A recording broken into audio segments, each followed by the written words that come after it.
was primarily to correct the issues that were raised by the courts on the unconstitutionality of the affordable housing levy.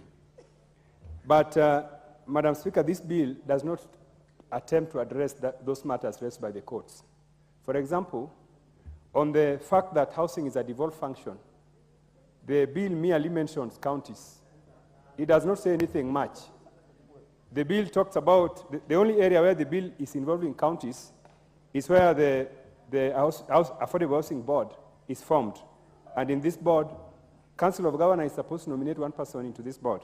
That is the only area where counties are mentioned. On the allocation of funds, counties is not involved.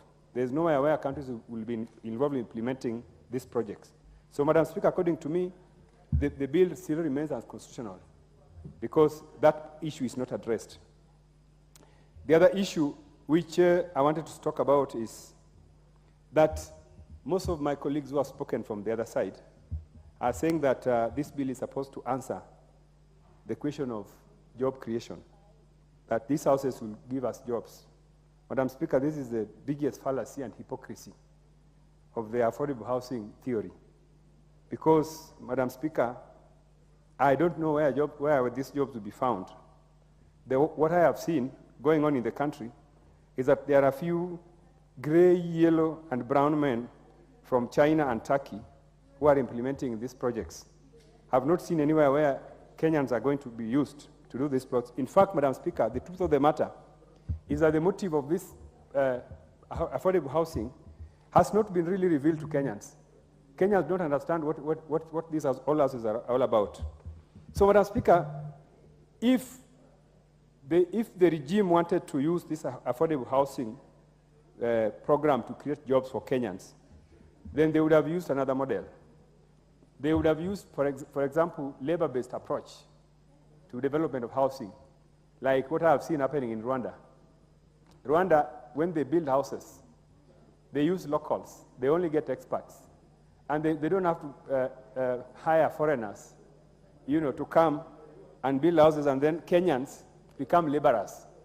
Madam Speaker, we cannot sit here and pass a policy or a law that will make Kenyans laborers to Chinese.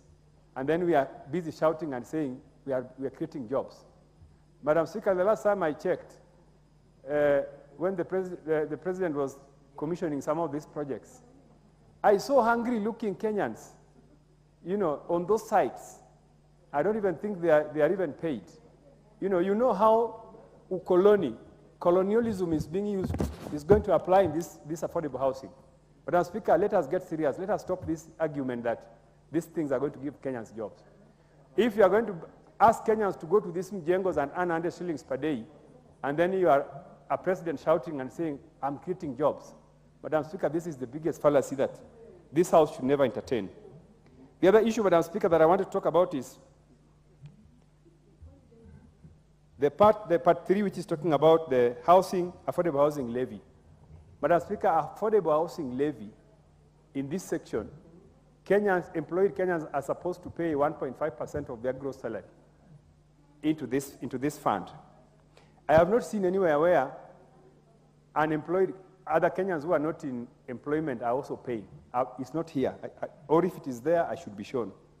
Because my understanding of the court decision was that this affordable housing was discriminatory because only employed Kenyans were supposed to pay into it. But how are you correcting that? Because you are still asking only employed Kenyans to pay. And Madam Speaker, all the employed Kenyans have spoken. They have said they don't have additional extra income to support this program. So if the people who are supposed to pay for it are saying no, why is this autocratic bill being implemented, being forced down the throats of Kenyans?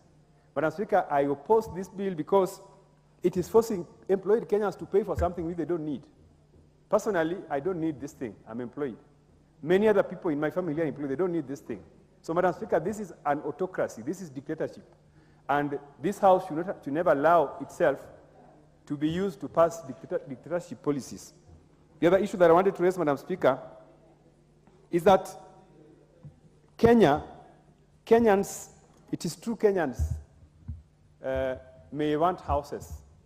They may want affordable houses. But is it the most important priority? Because as a house, we need to, pass policies and laws that Kenyans want as a priority. In my view, I don't think this is a priority.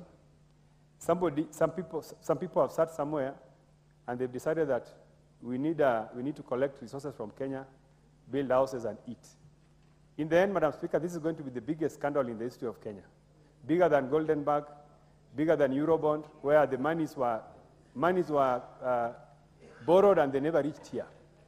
When Auditor General Ouko said that the Eurobond funds were stolen, some people didn't accept and didn't agree. I want to predict that this affordable housing is the biggest scandal, and it is meant to benefit a few people in State House. This is a fact which must be highlighted. And therefore, I want to stand with Kenyans and say that this is something that Kenyans must reject. We must reject it. And Madam Speaker, the MP for Mombasa, Madam Zamzam, should go into the records of history of this House as the most eloquent speaker on this matter. And that if you were not persuaded by the speech by Madam Zamzam, then you need to check yourself. Madam Speaker, there are certain aspects of this bill which I wanted to support. But after Madam Zamzam made her contribution, I am now opposing the bill in totality. Even my colleagues from that side, the Honorable Ichungwa could not sustain a point of order against her speech. So Madam Speaker, let this House make a resolution that this is not something that Kenyans need, and that all of us need to oppose it because it is good for Kenyans not to be involved in supporting corruption by a few elements in government. Madam Speaker, I oppose. Thank you, Honorable Irene Mayaka.